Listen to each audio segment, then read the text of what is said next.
whenever I assemble the kits for shipping, I actually put all the parts together, I snug all the bolts up in the gearbox, and then I go and tune the gearbox. And what I mean by tuning is, you got to think about it this way: you have a wire pinion, and then you have an axle. And if those two, as long as those two are parallel, then you think everything is okay. Well, not so, because they can be parallel, but yet they can be twisted or cocked or offset. And what I mean by that is simply the two plates that are holding them are not in perfect alignment. In other words, maybe one is behind the other one, maybe one is in front, maybe one is a little above, maybe one is a little down. And what this is going to do is it's going to twist the mechanism so that there's a bind, and this bind will be consistent throughout the full rotation. It's one thing to have a bind when it's just in a certain area, one little corner, or one, between 2 and 3, or between 6 and 7, somewhere along that line. But if the binding is throughout, then you probably have those two axles, the wire pinion and the axle, askew. And so what you want to do is correct that, and the way you correct that is simply this, the way I do it. I will take and loosen all of the screws a quarter of turn, which is enough that's a quarter of turn on both, so really it's a half a turn. I'm moving this one back a quarter, and I'm moving this forward a quarter. So basically I can turn, maybe you can see that, I can turn that nut. So I go and I loosen all the screws. Again, a quarter turn on each, and even the ones in the back. These in the back. Okay. So now my gearbox is totally free. Actually, there's one I forgot. Which one did I forget? I forgot the one here, the short one. You want to be sure and loosen that one too. Again, everything's a quarter. So now I could literally I could move my gears. Okay, so if I rotate this now, and one other thing is, if you have this right side up, you can only rotate it one way. You can rotate it forward. It's kind of difficult with the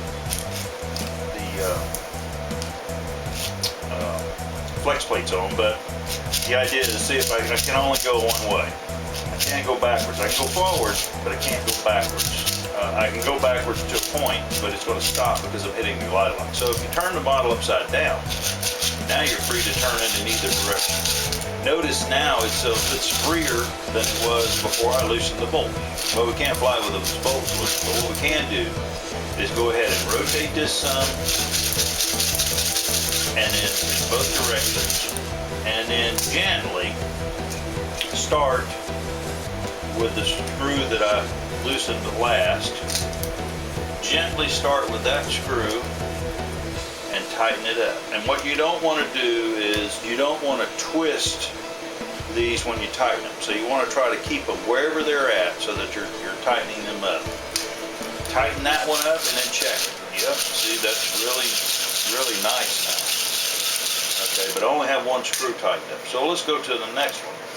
And you can pick any one of the screws that are connected with the short spacer and the long spacer. This one here won't do any good because it doesn't have anything to do with the gearbox. So we're going to come all the way up front. And again, I'm carefully going to tighten this up so that I'm not twisting these in any direction. I'm staying parallel. I'm trying to keep these straight. So now you can see how smooth that is. Okay, so now I'm going to go get another one, and this time I'm just going to do this. It doesn't matter which order you do these in, but you just want to be very careful when you tighten them so that you're not twisting in any direction. You want that bolt, that screw to stay straight. And again, we check it. And see, I still have that same smooth sound in both directions. So you continue on until you get all of them tight. Now at this point, you can pretty much go ahead and tighten them. Okay, now, notice that it changed here when I tightened this one. So that means that whenever I tighten this one, I actually twisted some.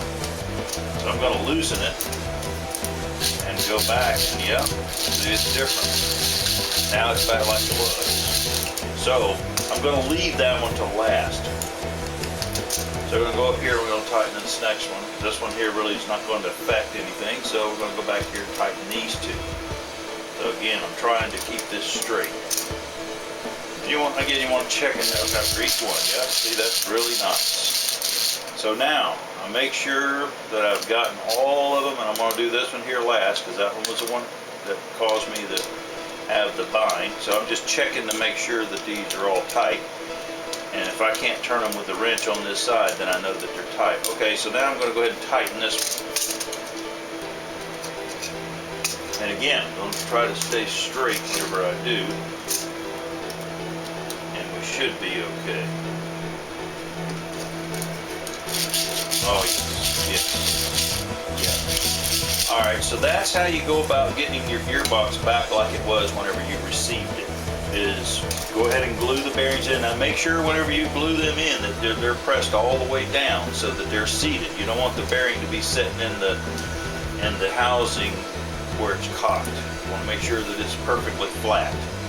And then put your gearbox back together, rotate it, and then check it. And if it's good, then go ahead and tighten everything down. If it's not good, then loosen everything up and tighten them one bolt at a time. And again, it doesn't really matter where you start. The idea is you just want to make sure that everything is running parallel with this gearbox and the two side plates or bearing plates are not askew.